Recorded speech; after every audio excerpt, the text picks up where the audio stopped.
Good morning friends, Radhe Radhe. आपका स्वागत है हमारे चैनल स्टडी आफ्टर मैरिज में।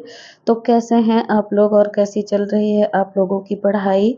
उम्मीद करते हैं एकदम बढ़िया चल रही होगी और आप लोग भी एकदम स्वस्थ और मस्त होंगे और खूब अच्छे से अपनी पढ़ाई को कंटिन्यू कर रहे होंगे। तो फ्रेंड्स, नए व्यूअर के लिए मैं अपना इंट्रोडक्शन देना चाहती हूँ। मेरा नाम सरिता मौर्य है और मैं एक हाउसवाइफ हूँ और हाउसवाइफ के साथ साथ मैं एस्पिरेंट्स भी हूँ और मैं यूपी टीजीटी और बीपीएससी टीआरई 4.0 की तैयारी कर रही हूँ फ्रेंड्स। और मेरा टीजीटी पीएचडी के लिए मेन सब्जेक्ट संस्कृत है और मैं अपना संस्कृत की प्रिपरेशन कर रही हूँ फ्रेंड्स और साथ साथ में जीके जीएस की भी कर रही हूँ।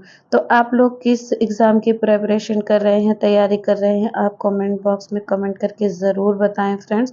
और आप लोगों का स्टडी रूटीन क्या रहता है, आप लोग कितने घंटे तक स्टडी करते हैं, ये भी ज़रूर बताएं। तो फ्रेंड्स, आप लोगों से रिक्वेस्ट है कि वीडियो को लास्ट तक देखा करें और वीडियो को ज़्यादा से ज़्यादा लाइक और शेयर किया करें।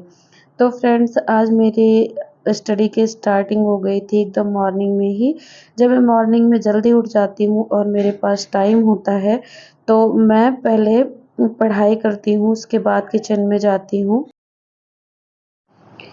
फ्रेंड्स, मैंने कल दिन में पढ़ाई की थी, पॉलिटी की थ्योरी पढ़ी थी, उसके क्वेश्चंस मैंने नहीं सॉल्व किए थे। तो मैं जब सुबह उठी और मेरे पास टाइम था तो मैं सबसे पहले उन क्वेश्चंस को सॉल्व करने लगी थी। और जो क्वेश्चन मुझे नहीं आ रहे थे या फिर लग रहा था कि इन्हें मैं बाद में भूल सकती हूँ, तो मैं उन क्वेश्चंस को नोटबुक पे लिखते हुए जा रही थी। फ्रेंड्स, हम लोग थोड़ी देर पढ़ाई करने के बाद मैं उठी और मैं और मेरे हस्बैंड दोनों लोगों ने ब्रश किया। उसके बाद सबसे पहले हमने नाश्ते में सेव खाया और मेरे हस्बैंड मेरे लिए नारियल लेके आए थे, तो वो उसको तोड़ने चले गए थे और तोड़ के ले आए। तो हम लोगों ने नाश्ता किया और नाश्ते के साथ साथ नाश्ते में मैंने नारियल का पानी पिया और सेब खाया। उसके बाद नाश्ता कंप्लीट होने के बाद मैं किचन में जाऊँगी, उसके पहले मैं किचन में नहीं जाऊँगी क्योंकि आज मेरे हस्बैंड की छुट्टी है और कोई जल्दबाज़ी नहीं है फ्रेंड्स। इसलिए मैंने सुबह का अपना स्लॉट भी कंप्लीट किया स्टडी का और उसके बाद ना हम लोग नाश्ता करेंगे। फिर मैं किचन की तरफ जाऊँगी और किचन का काम कंप्लीट करने के बाद मुझे फिर से स्टडी करनी है, पढ़ाई के लिए बैठना है और अपना सेकंड स्लॉट स्टार्ट करना है। तो फ्रेंड्स, हम लोगों ने सेब खाते-खाते काफ़ी सारी बातें भी की। उसके बाद मैं किचन का काम किया और नहा धो के खाना वगैरह खा के मैं फिर से पढ़ने के लिए बैठ गई थी फ्रेंड्स। तो अभी भी मेरे क्वेश्चंस कंप्लीट नहीं हुए थे, मैं उन्हीं क्वेश्चंस को फिर से सॉल्व कर रही थी। और ये क्वेश्चन जितने सारे हैं फ्रेंड्स, मैं उन्हें पूरे क्वेश्चन को सॉल्व करूँगी आज और उन्हें सॉल्व करने के बाद मैं देखूँगी जो क्वेश्चन मुझे नहीं आ रहा है मैं उन्हें नोट डाउन करूँगी और उनका बार-बार रिवीजन करूँगी। मैं फ्रेंड्स, कोई भी टॉपिक जो मुझे नहीं आ रहा होता मैं उसे नोट डाउन करती हूँ और कम से कम 4 दिन, उसे दिन भर में 1 बार मैं ज़रूर पढ़ती हूँ। जैसे वो चीज़ें मेरे दिमाग में अच्छे से सेट हो जाती हैं, फिर वो जल्दी भूलती नहीं हैं। और एग्ज़ाम हॉल में जब भी वो ऐसे क्वेश्चन मेरे सामने आते हैं, तुरंत मेरा दिमाग काम कर जाता है और आंसर मेरे दिमाग में क्लिक कर जाता है। तो फ्रेंड्स, मैं अपनी स्टडी इसी तरह से कंटिन्यू करती हूँ। तो फ्रेंड्स, जिस दिन छुट्टी होती है उस दिन मेरा कोई फ़िक्स रूटीन नहीं रहता है क्योंकि हस्बैंड भी घर पे रहते हैं और काम का भी कोई ये नहीं रहता कि जल्दी करो, तो थोड़ा लेट ही हो जाता है। उस दिन मेरा ब्लॉग लेट स्टार्ट होता है। फ्रेंड्स, मेरे रूम से थोड़ी दूर पे ही मेरे मामा जी का रूम है, तो मेरे हस्बैंड भी खाना-वाना खाने के बाद उनके रूम पे चले गए थे। तो जितने देर वो रूम पे नहीं है तो मैं अकेले हूँ, तो मैं अच्छे से अपनी स्टडी को कंटिन्यू कर सकती हूँ। इसीलिए जब तक वो नहीं वापस आ रहे हैं तब तक मैं अपनी स्टडी कर रही हूँ। अगर वो आ जाएँगे तो फिर उसके बाद पढ़ाई नहीं हो पाती फ्रेंड्स, क्योंकि एक ही रूम में हस्बैंड भी हैं, आप भी हैं और हफ्ते में 1 ही दिन छुट्टी मिलती है। तो उस दिन आपको पढ़ने से कहीं ज़्यादा अच्छा लगता है कि आप अपने पार्टनर्स के साथ टाइम स्पेंड करें। फ्रेंड्स, मेरे पास एक सिस्टर का मैसेज आया था कि दी मैं आपकी तरह स्टडी को कंटिन्यू नहीं कर पाती हूँ, क्योंकि मेरे ससुराल वाले हैं वो बीच-बीच में रोकते-टोकते रहते हैं, वो नहीं चाहते कि मैं पढ़ूँ, इसलिए वो मुझे जानबूझकर परेशान करते रहते हैं। तो मैं अपनी उस बहन को या फिर उस तरह की जितनी भी बहनें हैं जो इस तरह के सिचुएशन से गुज़र रही हैं, उनसे यही कहना चाहती हूँ कि सिस्टर, आपके जो आपसे जलते हैं या आपको चाहते हैं कि आप आगे ना बढ़ें, आप उन्हीं के इशारों पे नाचें, वो आपको डिस्टर्ब करेंगे ही करेंगे। लेकिन सबसे इम्पोर्टेंट बात ये है कि आप उनकी बात को कितना लाइटली लेती हैं या फिर कितना ज़्यादा उनकी बात पर ध्यान देती हैं। तो सबसे इम्पोर्टेंट बात ये है कि आप उनकी बात को इतना माइंड ही मत किया कीजिए, वो बोल रही हैं बोलने दीजिए, जो काम है आप कीजिए, उसके बाद आप पढ़ने बैठ जाइए। किसी से बहस करने की आपको ज़रूरत नहीं है, किसी को आपको जवाब देने की ज़रूरत नहीं है। आपके पास जो थोड़ा बहुत टाइम बचता है, आप अपना उसको पढ़ाई के लिए यूटिलाइज़ कीजिए, या फिर आप जिस भी काम में अच्छी हैं, जो काम आप करना चाहती हैं, उस काम को करने में लगाइए।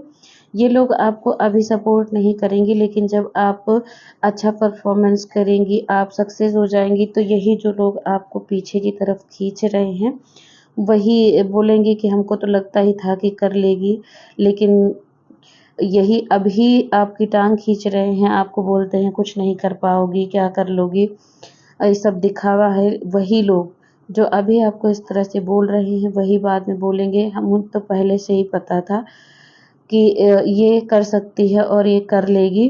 तो आप सेल्फ डिपेंड बनिए। अगर आप उनकी बातों पर थोड़ी-थोड़ी सी बातों पर ध्यान देती रहेंगी, जवाब देती रहेंगी, तो आप डिस्टर्ब रहेंगी और आप ज़िंदगी भर उनके इशारों पर नाचने के लिए मजबूर रहेंगी। तो अभी उनके इशारों पर नाच लीजिए, लेकिन उनकी बात का कोई जवाब मत दीजिए, उनकी बात को दिमाग पर मत लीजिए और जितना ज़्यादा से ज़्यादा हो सके जिसको आप इग्नोर कर सकती हैं, उनकी बातों को इग्नोर कीजिए। लेकिन सब चीज़ करने के बाद आप काम कीजिए, सब कुछ कीजिए, उसके बाद आप अपनी पढ़ाई को भी कंटिन्यू कीजिए। तो ये आपके ही साथ नहीं है सिस्टर, ये बहुत सारी हमारी ऐसी बहनें हैं, हाउसवाइफ्स हैं, जिन्हें ये सब चीज़ें झेलनी पड़ती हैं। तो ये सब आम बात है, लेकिन आप अपने लक्ष्य की तरफ ध्यान दीजिए, उन लोगों की बातों की तरफ नहीं। भगवान आपका साथ देगा। तो फ्रेंड्स, मैं अपनी स्टडी जो मेरे क्वेश्चंस थे, स्टडी का सेकंड स्लॉट था मेरा, स्टडी के सारे क्वेश्चन मैंने सॉल्व कर लिए थे और नोट डाउन भी कर लिए थे। तो फ्रेंड्स, आज मैं पॉलिटी के कुछ क्वेश्चंस कर रही थी, ऑनलाइन भी, जो प्रीवियस ईयर टीआरई 1 और टीआरई 2 के थे। तो उन पॉलिटी के क्वेश्चंस को मुझे सॉल्व करना था और मैं ये अपना जो मैंने बुक्स से पढ़ा था उसको कंप्लीट करने के बाद मैं ऑनलाइन स्टडी के लिए बैठ गई थी फ्रेंड्स। तो ये क्लास 1 घंटे की है। तो मैं देख रही थी कि इसमें से बहुत सारे क्वेश्चन थे जो मुझे आ जा रहे थे, बहुत ही कम क्वेश्चन ऐसे थे जो नहीं बन रहे थे। तो फ्रेंड्स, बुक से पढ़ने का यही फ़ायदा रहता है कि पहले आप बुक से पढ़िए, जो क्वेश्चंस बुक्स में दिए गए हैं उन्हें सॉल्व कीजिए, उसके बाद आप एक्स्ट्रा क्वेश्चंस के लिए आप यूट्यूब या फिर गूगल की हेल्प ले सकते हैं। आप कोई थ्योरी पढ़ते हैं किसी भी टॉपिक की, उस पे जितना ज़्यादा से ज़्यादा क्वेश्चन हो सकता है लगाइए। आप जितना ज़्यादा क्वेश्चन लगाते हैं, आपको उतना ज़्यादा समझ में आता है और चीज़ें क्लियर होती जाती हैं और आपका कॉन्फिडेंस लेवल बढ़ता जाता है जब आपके क्वेश्चन सही होने लगते हैं। तो और जब क्वेश्चन सही होने लगते हैं फ्रेंड्स, तो हमारा पढ़ाई में भी बहुत अच्छा मन लगने लगता है। तो मैं यही करती हूँ फ्रेंड्स, पहले मैं बुक से थ्योरी पढ़ लेती हूँ। अगर बुक्स में क्वेश्चन दिए गए हैं तो मैं पहले क्वेश्चन उसी के सॉल्व करती हूँ और वहाँ जो क्वेश्चन सॉल्व हो गए हैं, ठीक है, नहीं हुए तो नोट डाउन किया, उसके बाद मैं आगे बढ़ती हूँ और मैं उसी टॉपिक से रिलेटेड क्वेश्चंस गूगल या यूट्यूब से सर्च करती हूँ। उसके बाद मैं वहाँ से भी क्वेश्चन सॉल्व करती हूँ और मैं देखती हूँ कि मैंने जिस टॉपिक की थ्योरी पढ़ी है, वो टॉपिक मेरा कितना क्लियर हुआ है। मैं उससे आने वाले क्वेश्चंस को कितने परसेंट तक हैंडल कर सकती हूँ। तो ये मेरी स्टडी का बेस्ट पार्ट रहता है फ्रेंड्स। मुझे क्वेश्चन सॉल्व करने में बहुत मज़ा आता है। तो क्या आप लोग भी ऐसे ही करते हैं? कमेंट करके ज़रूर बताएं फ्रेंड्स। तो आप लोगों की स्टडी का टाइम फिक्स रहता होगा फ्रेंड्स, लेकिन हम वाइफ्स का यही होता है कि हम लोगों का कोई भी टाइम, कोई भी रूटीन फिक्स नहीं होता है। हमें कभी भी कोई भी काम करना पड़ जाता है और बीच में उठना पड़ जाता है। और तो इसलिए हम कोई भी काम एकदम फिक्स टाइम पे नहीं कर पाते हैं। बस ये है कि हाँ, हमें दिमाग में इतना सुबह उठते ही बिठा लेना रहता है कि मुझे दिन भर में इतने घंटे पढ़ाई करनी है, या फिर कुछ टॉपिक्स सिलेक्ट करने रहते हैं कि मुझे इतने टॉपिक्स कंप्लीट करने हैं। और आप अगर ये चीज़ अपने दिमाग में बिठा के काम करते हैं, तो आप अपने टाइम पे अपना काम भी पूरा कर लेते हैं और आपकी स्टडी भी साथ-साथ कंप्लीट हो जाती है। तो फ्रेंड्स, इसीलिए स्टडी का चैलेंज लेना बहुत ज़्यादा इम्पॉर्टेंट है। आप कोई चैलेंज लेते हैं तो आप उसे कंप्लीट करते हैं, और अगर आप कोई चैलेंज लेते ही नहीं हैं तो कंप्लीट करने का कोई सवाल ही नहीं उठता है फ्रेंड्स। तो फ्रेंड्स, आप लोगों को हमारी वीडियो कैसी लगती है कमेंट बॉक्स में कमेंट करके ज़रूर बताएं। और आप लोगों को अगर हमारी वीडियो अच्छी लगती है तो वीडियो को लाइक, शेयर और चैनल को सब्सक्राइब ज़रूर करें फ्रेंड्स। और फिर मिलेंगे इसी तरह के नेक्स्ट ब्लॉग में। Thanks for watching friends.